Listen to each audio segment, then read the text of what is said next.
ಶಂಭೋ ಮಹಾದೇವ, ಗೌರೀಶ, ಕರುಣಾಕರ, ಭಕ್ತವತ್ಸಲ, ನಮೋ ನಮಃ.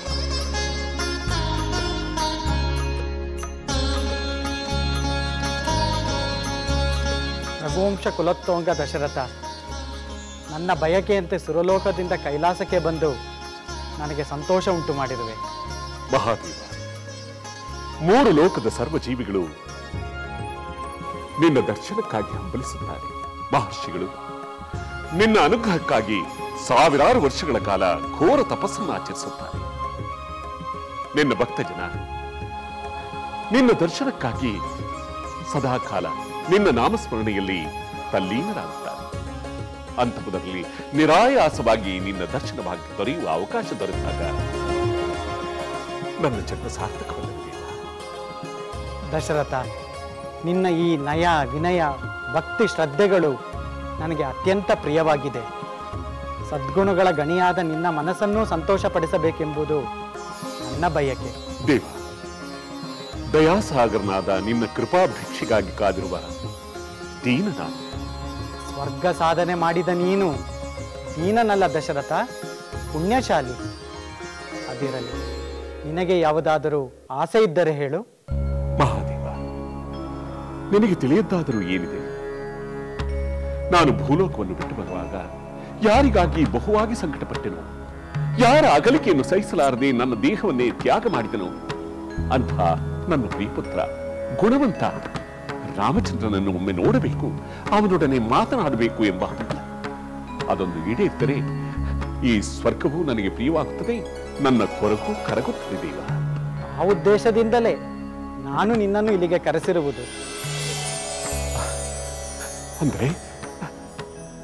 ಅಂದರೆ ಆ ಸುಸಮಯ ಈಗ ಒದಗಿ ಬಂದಿದೆಯೇ ದೇವ? ಹೌದು ದಶರಥ, ನಿನ್ನ ಪ್ರಿಯ ಪುತ್ರನಾದ ರಾಮಚಂದ್ರನು ರಾವಣನನ್ನು ವಧಿಸಿ ಸೀತೆಯನ್ನು ಬಂಧಮುಕ್ತಗೊಳಿಸಿದ್ದಾನೆ. ದಕ್ಷಿಣ ಕಡಲ ತೀರದಲ್ಲಿ ಲಿಂಗವನ್ನು ಪ್ರತಿಷ್ಠಾಪಿಸಿದ್ದಾನೆ. ನಾನು ನಿನ್ನನ್ನು ಅಲ್ಲಿಗೆ ಕರೆದುಕೊಂಡು ಹೋಗುತ್ತೇನೆ. ನೀನು ನಿನ್ನ ಪ್ರಿಯ ಪುತ್ರನೊಡನೆ ಮಾತನಾಡಿ ನಿನ್ನ ಆಸೆಯನ್ನು ತೀರಿಸಿಕೊಳ್ಳಬಹುದು. ಅಂದರೆ ನನ್ನ ಪುತ್ರ ರಾಮಚಂದ್ರನನ್ನು ನಾನು ನೋಡ್ತೀನಿ,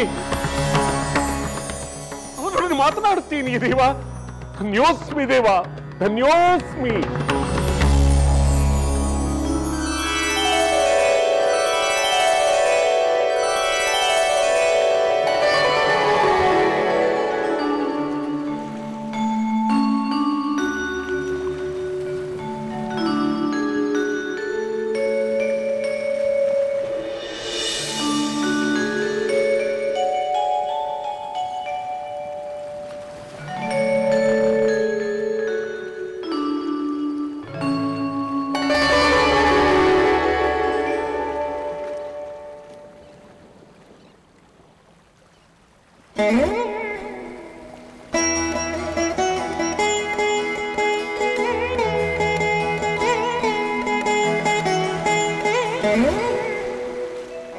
जय जय गंगाधर, जय जय गौरीवर, जय जय शंकर, जय जय करुणाकर.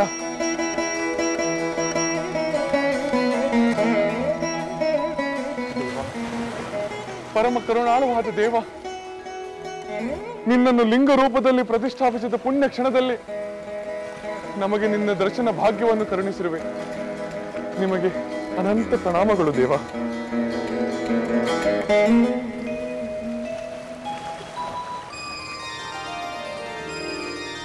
ರಾಮಚಂದ್ರ, ರಘುಕುಲದ ಕೀರ್ತಿ ಪತಾಕೆ ನೀನು ರಾವಣನ ಮೇಲೆ ವಿಜಯ ಸಾಧಿಸಿ ಲೋಕ ಕಲ್ಯಾಣ ಕಾರ್ಯವನ್ನು ಮಾಡಿರುವೆ.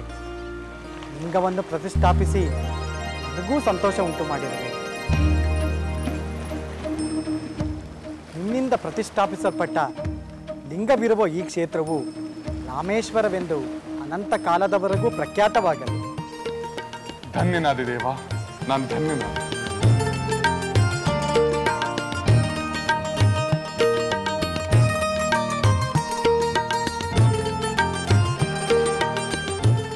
ರಾಘವ, ನಿನ್ನಿಂದ ನನಗೆ ಸಂತೋಷವಾಗಿದೆ.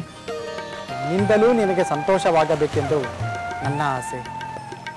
ಹೇಳು ರಾಮಚಂದ್ರ. ನಿನಗೆ ಯಾವುದಾದರೂ ಬಯಕೆ ಇದೆಯೇ?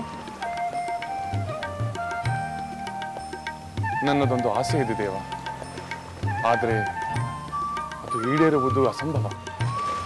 ಸಂಭವವನ್ನು ಸಂಭವ ಮಾಡುತ್ತೇನೆ. ನಿನ್ನ ಆಸೆ ಏನೆಂಬುದನ್ನು ಹೇಳು ರಾಮಚಂದ್ರ. ಪರಮೇಶ್ವರ, ನನಗೆ ಯಾರು ದೈವ ಸ್ವರೂಪರಾಗಿದ್ದರೋ, ವಾತ್ಸಲ್ಯ ಮೂರ್ತಿ ಆಗಿದ್ದರೋ, ಅಕ್ಕರೆಯ ಅಮೃತವನ್ನು ಸದಾ ನನಗೆ ನೀಡುತ್ತಿದ್ದರೋ ಆ ನನ್ನ ತಂದೆ ದಶರಥ ಮಹಾರಾಜರು ನಾನು ನನ್ನ ವನವಾಸವನ್ನು ಮುಗಿಸಿ ಹೋದಾಗ ಅಯೋಧ್ಯೆಯಲ್ಲಿರುವುದಿಲ್ಲವಲ್ಲ ಎಂದು ನನಗೆ ಚಿಂತೆ ಆಗಿತ್ತು. ಅಯೋಧ್ಯೆಯಲ್ಲಿ ಕಾಣಲಾಗದ ನಿನ್ನ ತಂದೆಯನ್ನು ಇಲ್ಲಿ ನೋಡಬಹುದಲ್ಲ? ದೇವ, ನೀನೇನು ಹೇಳುತ್ತಿರುವೆ? ನನ್ನ ತಂದೆಯವರನ್ನು, ದಶರಥ ಮಹಾರಾಜರನ್ನು ನಾನು ಇನ್ನೂ ನೋಡಬಹುದು ಶಂಕರ? ಖಂಡಿತ ನೋಡಬಹುದು. ಇಲ್ಲಿ ನೋಡು.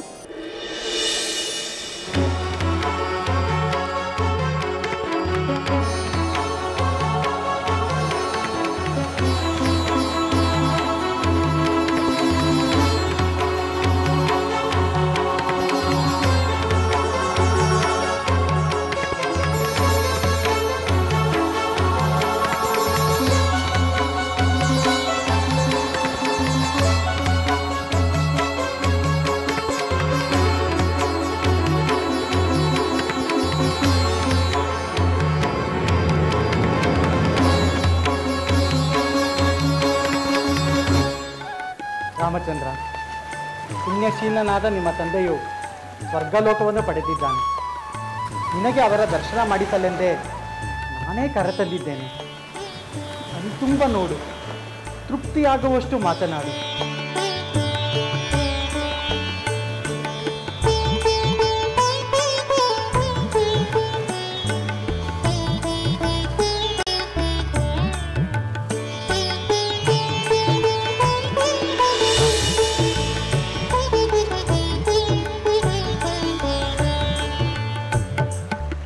ಪೂಜ್ಯ ತಂದೆಯವರಿಗೆ ಪ್ರಣಾಮಗಳು.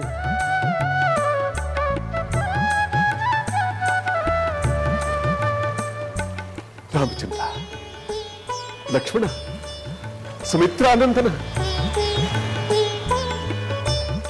ಆ ಕೈಲಾಸಪತಿಯ ಅನುಗ್ರಹದಿಂದ ನಿಮ್ಮನ್ನೆಲ್ಲ ನೋಡುವ ಸದವಕಾಶ ಒದಗಿ ಬಂದಿದೆ. ನನಗೆ ಬಹಳ ಸಂತೋಷವಾಗುತ್ತದೆ.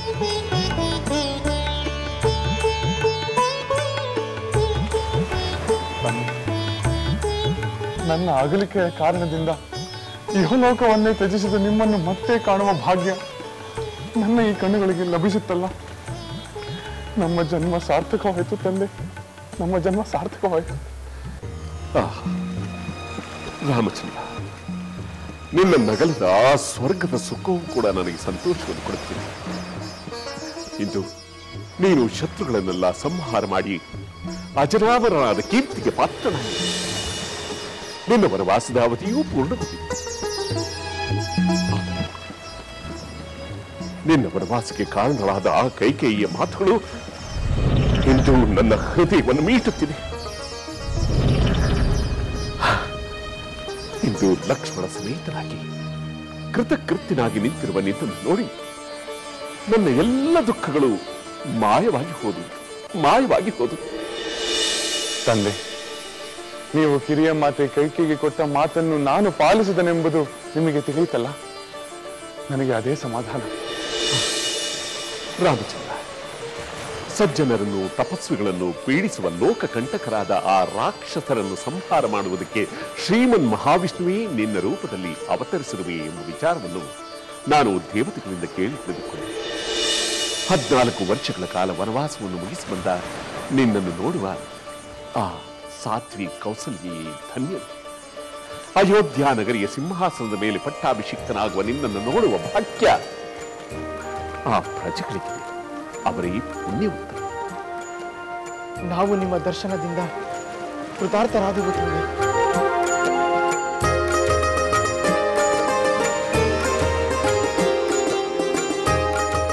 ಲಕ್ಷ್ಮಣ, ಸೋದರನಿದ್ದರೆ ನಿನ್ನಂತಹ ಸೋದರನಿರಬೇಕು ಎಂಬ ವಿಚಾರವನ್ನು ಲೋಕಕ್ಕೆ ತಿಳಿಸಿ ನೀನು ಲೋಕವಿಖ್ಯಾತನಾದ.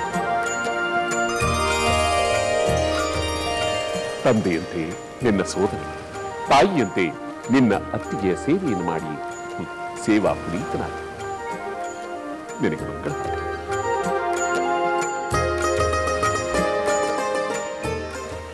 ತಂದೆ, ದಯಮಾಡಿ ನನ್ನ ಕಿರಿಯ ಮಾತೆ ಕೈಕೇಯಿಯನ್ನು, ನನ್ನ ಸೋದರ ಭರತನನ್ನು ಕ್ಷಮಿಸಿ. ಪುತ್ರ ಶೋಕದ ದುಃಖದ ಕ್ಷಣದಲ್ಲಿ ನಿನ್ನನ್ನು ತ್ಯಜಿಸುತ್ತೇನೆ ಎಂದು ಕಿರಿಯ ಮಾತೆ ಕೈಕೇಯಿಗೆ ಕಠಿಣವಾಗಿ ನುಡಿದಿದ್ದೆ.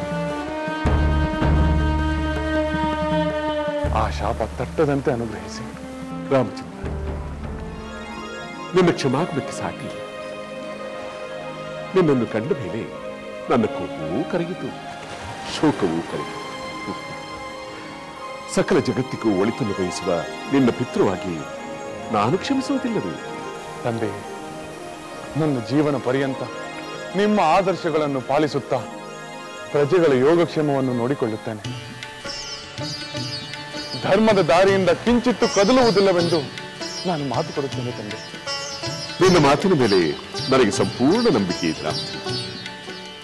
ಮಗಳೇ ವೈದೇಹಿ, ನಿನ್ನ ಪರಿಶುದ್ಧತೆಯನ್ನು ಜಗತ್ತಿಗೆ ಪ್ರಕಟಿಸಲು ನಿನ್ನನ್ನು ಅಗ್ನಿ ಪರೀಕ್ಷೆಗೆ ಒಡ್ಡಿದ ನನ್ನ ಪುತ್ರ ರಾಮಚಂದ್ರನ ಮೇಲೆ ಕೋಪ ಮಾಡಿಕೊಳ್ಳಬೇಡ.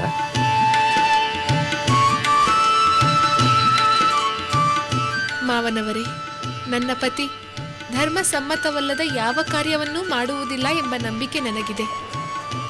ನಾನು ಸದಾ ಪತಿ ಪರಾಯಣೆಯಾಗಿ ಬಾಳುವಂತೆ ಹರಸಿ. ಮಗಳೇ, ಮಹಾಪತಿವ್ರತಿಯಾದ ನಿನ್ನನ್ನು ಸರ್ವಲೋಕಗಳು ದೇವಾನುದೇವತೆಗಳು ಹರಸುತ್ತಾರೆ. ನಾನು ನಿನಗೆ ಬುದ್ಧಿ ಹೇಳುವ ಅಗತ್ಯವಿಲ್ಲ.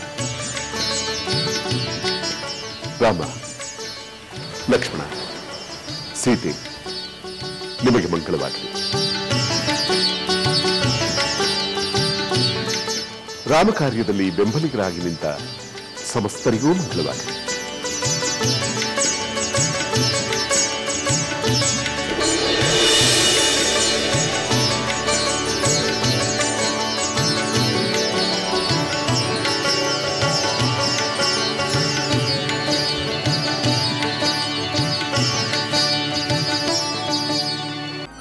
ದೇವತೆಗಳೇ, ಶ್ರೀರಾಮಚಂದ್ರ ದೇವತೆಗಳಿಗೆ ಬಹುದೊಡ್ಡ ಉಪಕಾರವನ್ನೇ ಮಾಡಿದ್ದಾನೆ. ರಾವಣನೊಂದಿಗೆ ಅಪಾರ ರಾಕ್ಷಸರನ್ನು ಸಂಹರಿಸಿ ನಾವು ನೆಮ್ಮದಿಯಿಂದಿರುವಂತೆ ಮಾಡಿದ್ದಾನೆ. ಅದಕ್ಕಾಗಿ ನಾವು ಅವನಿಗೆ ಕೃತಜ್ಞತೆಗಳನ್ನು ಸಲ್ಲಿಸಬೇಕು. ನಿನ್ನ ಮಾತು ನಿಜ ದೇವೇಂದ್ರ. ನಮ್ಮಿಂದ ಆಗದ ಕಾರ್ಯವನ್ನು ಶ್ರೀರಾಮಚಂದ್ರ ಮಾಡಿದ್ದಾನೆ. ಅದಕ್ಕಾಗಿ ನಾವು ಅವರಿಗೆ ಕೃತಜ್ಞತೆಯನ್ನು ಸಲ್ಲಿಸಲೇಬೇಕು. ಹೌದು, ನಮಗೆ ಹಿತವನ್ನು ಮಾಡಿದ ರಾಮನಿಗೆ ನಾವು ಹಿತವನ್ನು ಮಾಡಬೇಕು. ಅಸಹಾಯ ಶೂರನಾದ ರಾಮಚಂದ್ರನಿಗೆ ನಮ್ಮಿಂದೇನಾಗಬೇಕಾಗಿದೆ? ಆದರೂ ನಾವು ಅವನಿಗೆ ನಮ್ಮ ಮನದಿಂಗಿತವನ್ನು ತಿಳಿಸುವುದು ಸೂಕ್ತವಾಗಿದೆ. ಹೌದು, ಅದು ನಮ್ಮ ಸೌಜನ್ಯ. ಶ್ರೀರಾಮಚಂದ್ರನು ಇನ್ನೇನು ಅಯೋಧ್ಯೆಗೆ ಹೊರಡಲಿದ್ದಾನೆ. ನಾವು ಅವನ ಬಳಿಗೆ ಹೋಗಿ ಅವನು ಬಯಸಿದ್ದನ್ನು ನೆರವೇರಿಸೋಣ. ಬನ್ನಿ, ನಾವೀಗಲೇ ರಾಮನನ್ನು ಕಾಣೋಣ.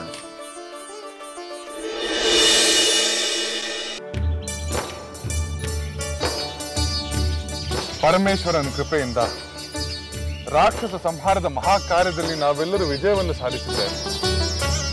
ಅದರ ನೆನಪಿಗಾಗಿ ಸಮುದ್ರ ತೀರದಲ್ಲಿ ನಾವು ಲಿಂಗವನ್ನು ಪ್ರತಿಷ್ಠಾಪಿಸಿದ ಮೇಲೆ ನನ್ನ ಮನಸ್ಸಿಗೆ ಎಷ್ಟೋ ಸಂತೋಷ ಉಂಟಾಗಿದೆ.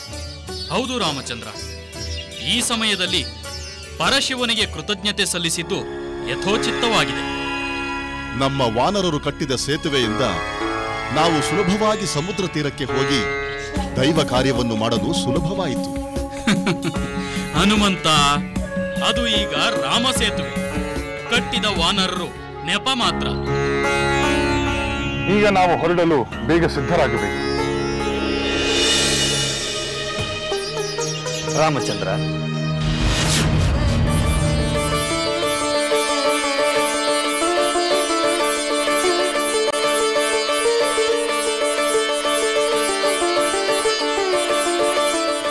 ಸುರೇಂದ್ರ ಮತ್ತು ದೇವಗಣ್ಯರಿಗೆ ಸುಸ್ವಾಗತ.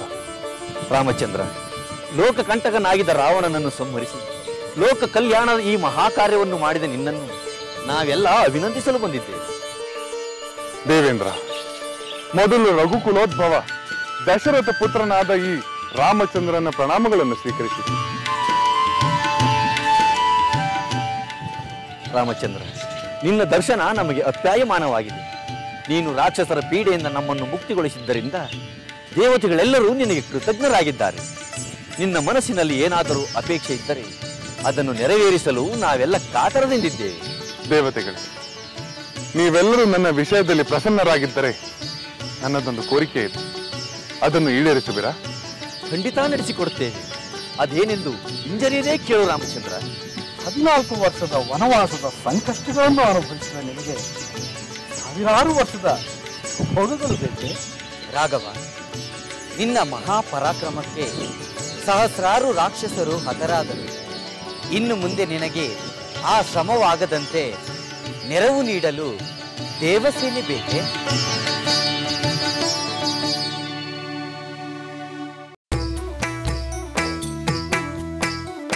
ಲಂಕೆಯಲ್ಲಿನ ದುರುಳ ದರ್ಪವು ಸೀತೆ ಸಹನೆಗೆ ಸೋತಿತು. ಅಂಕೆ ಇರದ ಅಸುರ ಕುಲವು ರಾಮ ಬಾಣಕ್ಕೆ ಅಡಗಿತು. ದೂರವಿರಲಿ ಸನಿಹವಿರಲಿ ರಾಮ ಹೃದಯ ನಿವಾಸಿನಿ. ಯುಗವು ಯುಗವು ಸಾಗಲಿ ಅಕಳಂಕ ಪ್ರೇಮ ಪ್ರಬೋಧಿನಿ. ಅಮರ ಗಾಧೆ ಧರಣಿ ಜಾತೆ ಸಾಧ್ವೆ ಸೀತೆ ಸುಚರಿತೆ. ಸಹನ ಶಕ್ತಿ ಪತಿಯ ಭಕ್ತಿ ಲೋಕಮಾನ್ಯ ವಂದಿತೆ.